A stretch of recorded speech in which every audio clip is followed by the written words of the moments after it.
March the 9th, 2026. 10 days after a joint American and Israeli strike killed Ali Khamenei, the man who had ruled Iran for 37 years, a telegram arrives in Tehran. It's not from Washington. It's not from the United Nations. It's from Moscow. Vladimir Putin, writing to a 56-year-old cleric most of the world had never heard of a month earlier, tells him that Russia has been and will remain Iran's reliable partner. He wishes the new supreme leader great courage and dedication for the trials ahead. Here's the problem. While Putin was drafting that message, the White House was still counting bodies. Trump had already called Khamenei one of the most evil people in history. The Pentagon was calling the strike a decapitation success. Israeli officials were publicly warning that whoever replaced him would be next on the list. And in the middle of all that noise, Moscow had already picked a side, already sent a message, already locked in a relationship with a man Washington was still trying to identify in satellite photos. That gap, the speed gap between a successful American strike and a Russian telegram, is the story nobody's really telling you. Because the headlines were all about who got killed. The real story is about who got there first to talk to the guy who replaced him. And Beijing, watching the same events, made the opposite calculation. And that contrast is going to tell you more about the next 5 years in the Middle East than any missile count ever could.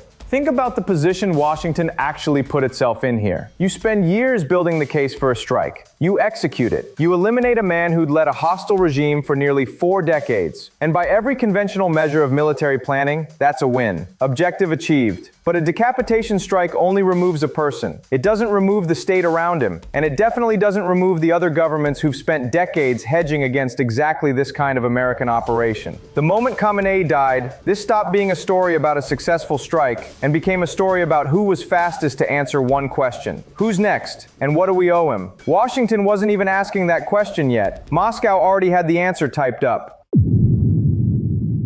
I'm Jiang, and if you're new here, this is the channel where we take the headlines everyone else is shouting about and slow them down until you can actually see the mechanics underneath. No hot takes, no doom posting, just the receipts. And today those receipts point somewhere Washington completely missed. Let's set the scene properly, because you need the mainstream version of this story before I start pulling it apart. The mainstream narrative, the one you've heard on every cable panel since March, goes like this. The United States and Israel executed a devastatingly effective decapitation strike against the head of the Iranian regime. Khamenei, 86 years old, 37 years in power, was killed in his Tehran compound on February the 28th, alongside several senior officials, in a strike so precise that Iranian state media took nearly 2 full days to confirm it. The regime, so the story goes, was left reeling. Its supreme leader dead, its intended successor Ibrahim Raisi already gone in a helicopter crash back in 2024, its nuclear infrastructure already gutted by the June 2025 strikes on Fordo. Trump called it the single greatest chance for the Iranian people to take back their country. The framing from Washington and most Western outlets was simple. The head of the snake is gone, the body is thrashing, and it's only a matter of time before this regime either collapses or capitulates. And to be fair to that narrative, it's not wrong about the shock value.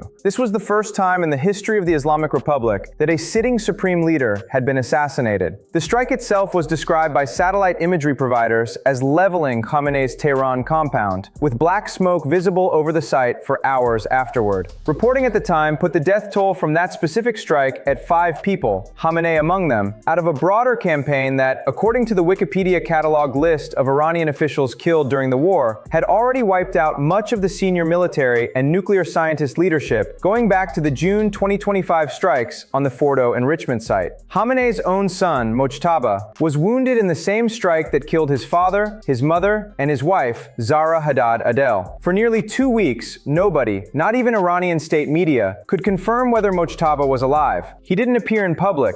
He communicated only through written statements. Israel's defense forces put out a statement warning that any successor would be considered a legitimate target the moment he was identified. Questions about succession were already complicated going in too, because the man long assumed to be next in line, then President Ibrahim Raisi, had died in a helicopter crash back in May of 2024. So Iran wasn't just losing a leader, it was losing its leader without its most obvious backup plan already in place. If you were reading only the American press and in early March, you'd have every reason to believe Iran was a headless state stumbling toward collapse. Here's what almost nobody is telling you. While that narrative was dominating cable news, something else was happening in parallel. Quietly, procedurally, and almost entirely off the front page. On March the 8th, the Assembly of Experts, the 88-cleric body that selects Iran's supreme leader, met and elected Mojtaba Khamenei as the third supreme leader in the Islamic Republic's history. Within 24 hours, Vladimir Putin had a formal telegram in Tehran. Within a week, Iran's own ambassador to China was publicly describing Mojtaba's stance toward Beijing as positive, active, and supportive. The headless regime narrative and the foreign powers already locking in the successor reality were happening at the exact same time, and Western coverage almost entirely missed the second one because it was busy reporting the first. So before I dismantle anything, let me be clear about what the mainstream story gets right. This was a real shock to the regime. The succession was chaotic, and Mojtaba's extended disappearance from public view was a genuine crisis moment for Tehran. I'm not here to tell you the decapitation strike didn't land. It did. What I'm here to show you is that the regime is reeling, and the regime already knows exactly who its next patrons are not contradictory statements. And the second one is the part Washington's optics-driven strategy never accounted for. Quick pause before we go further. If you're finding this useful, now's a good moment to hit subscribe, because we're about to get into the specific numbers and the specific quotes that most outlets buried, and I don't want you to miss where this channel is going next. Alright, back to it. I want to give this pattern a name, because once you see it, you'll start noticing it everywhere states get hit with sudden leadership decapitation. I call it the vacuum doctrine. Here's the idea in one sentence. When a hostile power removes a regime's leadership by force, the states most opposed to that hostile power don't wait to see what happens next. They race to fill the resulting vacuum with recognition, resources, and personal relationships. Because a 5-day head start in a succession crisis is worth more than a 5-year alliance built afterward. Washington was playing a decapitation game. Moscow and Beijing were playing a completely different game, a continuity game. And continuity games move faster than most people realize, because they don't require winning a war. They just require showing up first. You can actually see versions of this doctrine in other conflicts if you look for it. It's not unique to Iran. Whenever a Western-aligned military operation removes a leader without a clear, stable succession plan already in place, you tend to get exactly this kind of split-screen response. Public condemnation from rival powers on one channel, and quiet, fast relationship building with whoever's left standing on the other. What makes the Iran case such a clean example is how measurable the timeline is. We're not talking about weeks or months of ambiguous diplomatic maneuvering. We're talking about a formal Russian head of state telegram inside 24 hours of a successor being named, and a downgraded but present Chinese funeral delegation 4 months later that still kept the door wide open. That's the doctrine playing out in near real time, with a paper trail.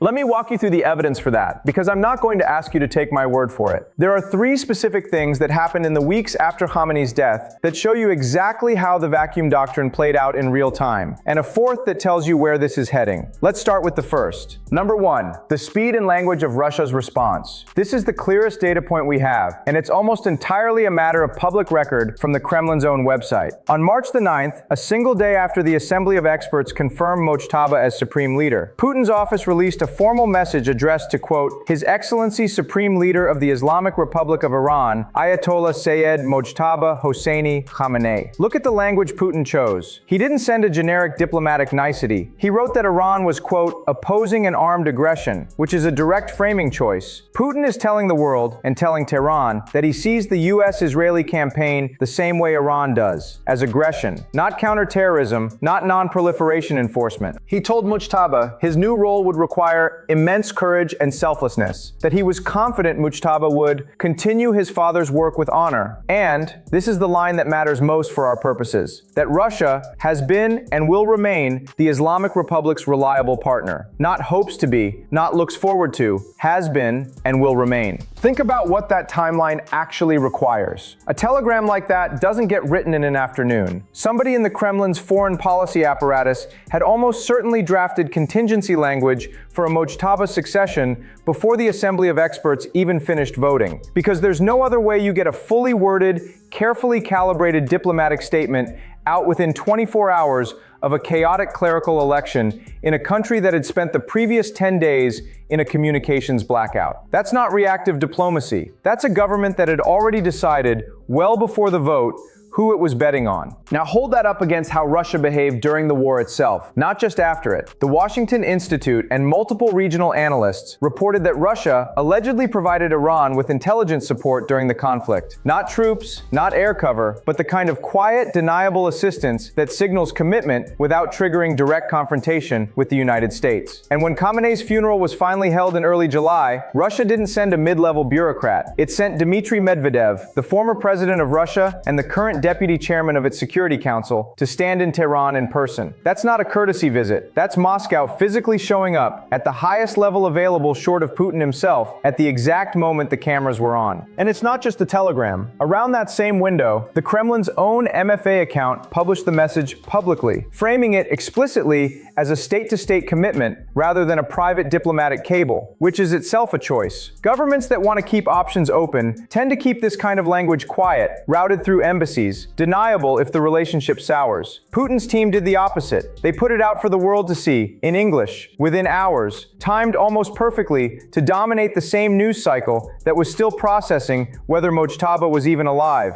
That's not the behavior of a government hedging its bets. That's a government making sure everyone, Tehran, Washington, and its own domestic audience, saw exactly where Moscow stood immediately. So here's honesty beat number one, because I want to be fair about what this evidence can't tell us. We don't have a leaked memo proving Russia pre-drafted succession contingencies. That's an inference from timing, not a document. It's entirely possible Russia's foreign ministry is simply extremely well practiced at fast diplomatic responses. They've had a lot of practice with sanctioned, isolated regimes over the last 4 years. I'm not going to pretend a 24-hour telegram is unimpeachable proof of a grand strategy. What I will say is that the timing, combined with the funeral-level delegation Russia sent months later, forms a consistent pattern. And consistent patterns are exactly what you should be watching for when you're trying to read a government's actual intentions instead of its press releases. Number two, and this is where the contrast becomes the whole story. China's response looked completely different, and the difference itself is the message. Beijing's foreign ministry publicly said the succession followed Iran's own constitutional procedures and explicitly rejected outside interference, which was also a pointed rebuke of Trump, who had said the new leader won't last long. So rhetorically, China backed Tehran. But watch what China actually did, not just what it said. When it came time to send a delegation to Khamenei's funeral in early July, Beijing did not send Wang Yi, its top diplomat, and the man who has personally brokered deals like the Iran-Saudi détente. It sent He Wei, the vice chairman of the National People's Congress Standing Committee, a senior lawmaker, but not the foreign policy heavyweight. Shen Mingshi, a research fellow at Taiwan's Institute for National Defense and Security Research, called this explicitly what it was: a downgraded level of representation. His words, roughly, high level, but not the highest level signal. If Wang Yi had gone himself, the diplomatic signal would have been unmistakably stronger. Why does that gap matter? Because China is not a peripheral player in this relationship. It's the single largest buyer of sanctioned Iranian crude oil on Earth, and has been for years. Beijing has more raw economic leverage over Tehran's survival than almost anyone else on the planet. And yet, at the exact moment Russia was sending a former president to stand at the funeral, China sent a senior legislator to deliver condolences and quietly exit. That's not indifference. He Wei still met separately with Iran's president and parliament speaker, still delivered formal sympathies, still talked about 55 years of steady diplomatic ties. But it's calibrated caution instead of Moscow's full-throated embrace. China wants the economic relationship intact. It does not want to be photographed as Iran's newest wartime patron while the US-Israeli campaign is still active and Beijing's own relationship with Washington remains delicately balanced. And it's worth being specific about the scale of that economic relationship, because largest buyer of Iranian crude undersells it. Independent Chinese refiners, the so-called teapot refiners in Shandong province, have for years been the primary destination for Iranian oil that's technically under US sanctions, typically arriving relabeled or transshipped to obscure its origin. That's a multi-billion-dollar-a-year relationship that survives entirely because Beijing is willing to look past Washington's sanctions regime. So when China calibrates its funeral delegation down from Wang Yi to He Wei, it isn't distancing itself from Iran economically at all. The oil keeps flowing regardless of who shows up in Tehran. It's distancing itself rhetorically, in the one arena, open diplomatic symbolism, where Washington is actually watching closely. Here's the piece that ties this back to the actual message Washington missed. Iran's own ambassador to China, in the same window, described Mojtaba's posture toward Beijing as, quote, positive, active, and supportive. And there were signals coming out of Tehran that China could see preferential treatment on Strait of Hormuz transit fees. Think about what that means practically. Roughly a fifth of the world's oil moves through the Strait of Hormuz. If Iran is quietly offering its most important economic patron better terms on the world's single most important oil choke point, that's not a courtesy gesture. That's Tehran building a durable economic dependency with Beijing at the exact moment its old option, any kind of rapprochement with the West, is further away than it's been in over a decade. Rhetorical caution in public, structural entanglement in private. That's China's version of the vacuum doctrine, and it's arguably more dangerous for long-term US interests than Russia's louder approach, precisely because it's quieter. Number 3, who Mojtaba Khamenei actually is, because his own profile is the reason both Moscow and Beijing felt comfortable betting on him this fast. This isn't a moderate technocrat who might pivot toward the West under pressure. According to a report from the Atlantic Council, a think tank that is, to be clear, broadly aligned with NATO's strategic outlook, not a Kremlin mouthpiece, Mojtaba is considered more hardline than his own father, and holds close ties to some of the most ideologically extremist clerics in Iran's establishment. He built his career inside the Islamic Revolutionary Guard Corps, serving in its ground forces in the late 1980s, and later in the besieged paramilitary structure for nearly 2 decades. He's picked up nicknames like the Phantom of Tehran and the Shadow Prince, monikers that tell you exactly how the Iranian and regional press has understood his role for years. A man who operates through influence and proximity to power, rather than public visibility. That matters enormously for Moscow and Beijing's calculus, because it removes the single biggest variable both governments would otherwise have to worry about: unpredictability. A hardline IRGC-aligned successor with deep institutional roots is, paradoxically, the safest bet for outside patrons. He's not going to suddenly pursue détente with Washington. He's not going to soften Iran's posture toward Israel. And he's not going to threaten the existing architecture of sanctions evasion and military cooperation that Russia and Iran have built since the Ukraine war began. Analysts at the Stimson Center have said plainly that Mojtaba will presumably look toward Russia and China to help Iran recover, both militarily and economically, precisely because his ideological profile leaves him almost no other realistic path. The West spent years talking about Iranian reformists and moderate technocrats as the country's long-term future. The vacuum doctrine bet on the opposite outcome, and got it. There's also a generational piece here worth sitting with for a second. Ali Khamenei was a revolutionary himself. He'd lived through 1979. He had a personal relationship with the Islamic Republic's founding mythology. And even at his most confrontational with the West, there was always a version of him that had, at least in theory, negotiated nuclear deals and occasionally signaled openness to de-escalation when it served the regime's survival. Mojtaba has none of that founding generation baggage or flexibility. He came up entirely inside the security state, the Revolutionary Guard, the Basij, the Vakil office managing his father's personal affairs for nearly 2 decades. He is, structurally, a security apparatus product first and a cleric second, which is precisely why the succession felt so alarming to Western analysts and so reassuring to Moscow and Beijing at the same time.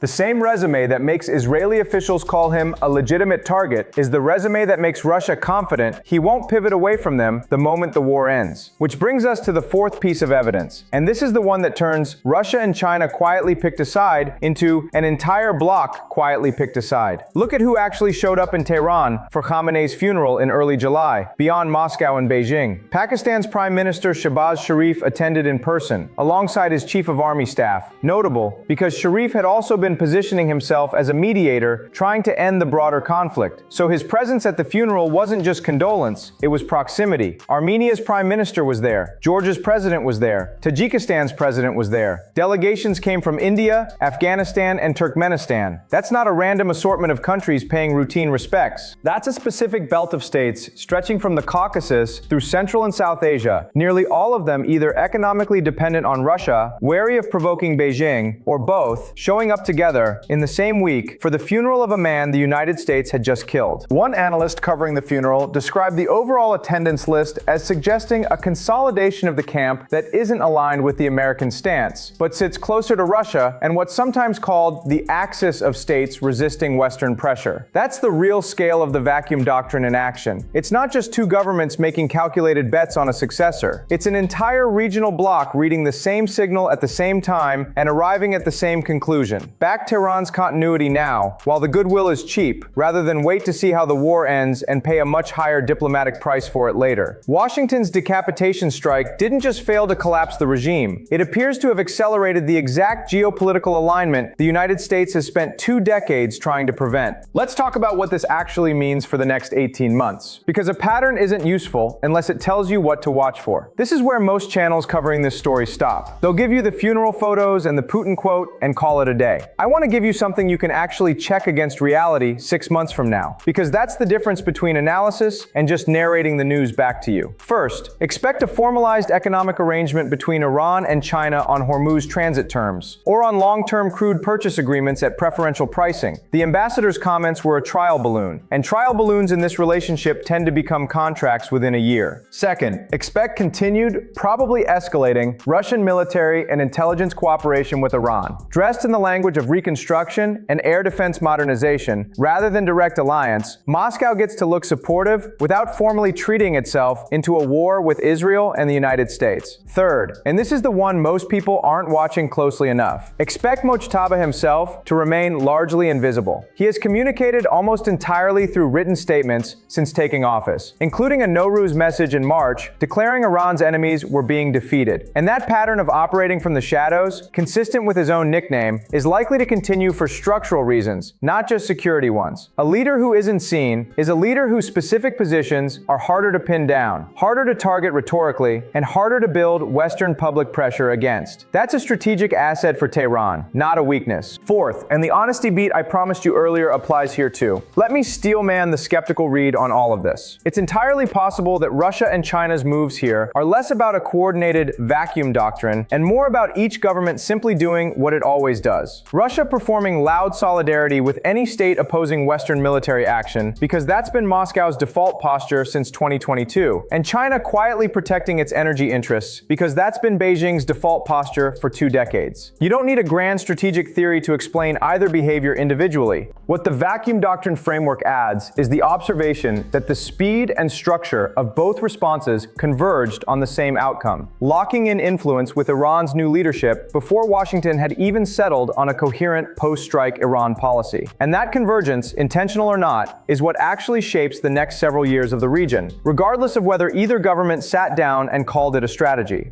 So what does Washington actually miss by focusing so heavily on the decapitation strike itself? It's this: killing a leader is a tactical operation with a start and an end date. Building the successor's loyalties is a strategic operation that starts the moment the tactical one ends. And it was Moscow and Beijing, not Washington, who were positioned and ready to run that second operation. The optics of the strike were, by every metric the Pentagon uses, a success. Khamenei is dead. The stated objective was achieved. But optics don't fill a vacuum. Relationships do. And in the 10 days between the strike and the succession vote, the United States was managing headlines, while Russia was managing a telegram, and China was managing a funeral guest list. Those are two completely different games, and only one side seemed to fully understand it was playing both of them at once. Fifth, watch the Pakistan relationship specifically, because it's the wild card in this whole picture. Pakistan is a nuclear power. It borders Iran directly, and Sharif's government has been trying to position itself as an indispensable mediator rather than a committed member of either camp. If Islamabad tilts further toward the Moscow-Beijing-Tehran axis over the next year, even quietly, even just through trade and border security cooperation, that's a far bigger strategic shift than anything happening in Hormuz shipping lanes, because it starts to change the map of who Washington can rely on for basing, overflight rights, and intelligence sharing across the entire entire region. Nobody in the mainstream coverage is talking about Pakistan's role in this succession story yet. I think that changes within the next 6 months. Here's your homework, and I want to see this in the comments because I read every single one of them. Go look up what happens with Strait of Hormuz shipping insurance rates over the next 6 months. Not the headline oil price, the actual insurance premiums that tankers are paying to move through that choke point. If Iran is quietly offering China preferential terms the way its own ambassador hinted, you'll see it show up there before it shows up in any official announcement. And while you're at it, keep half an eye on whether Mojtaba Khamenei ever appears on camera in a live, unscripted setting in the next few months, rather than another written statement. The gap between written message and live appearance tells you a lot about how secure his own government actually feels, regardless of what any foreign telegram says about him. Tell me in the comments what you find, because I'm going to be tracking both of those numbers myself for a follow-up video. And speaking of what's coming, I've been digging into something adjacent to this that I think is going to surprise you even more. What happens to the roughly $200 billion in frozen and sanctioned Iranian assets sitting across banks in Asia and the Gulf when a hardline, Moscow and Beijing-aligned leadership takes over the negotiating table? That video is coming soon, and it connects directly to everything we just walked through. So make sure you're subscribed and you've got notifications turned on, because you are not going to want to miss how this plays out. If this analysis was useful to you, hit that like button. It genuinely helps this channel reach more people who are tired of getting the surface-level version of these stories. I'm Jiang. I'll see you in the next one.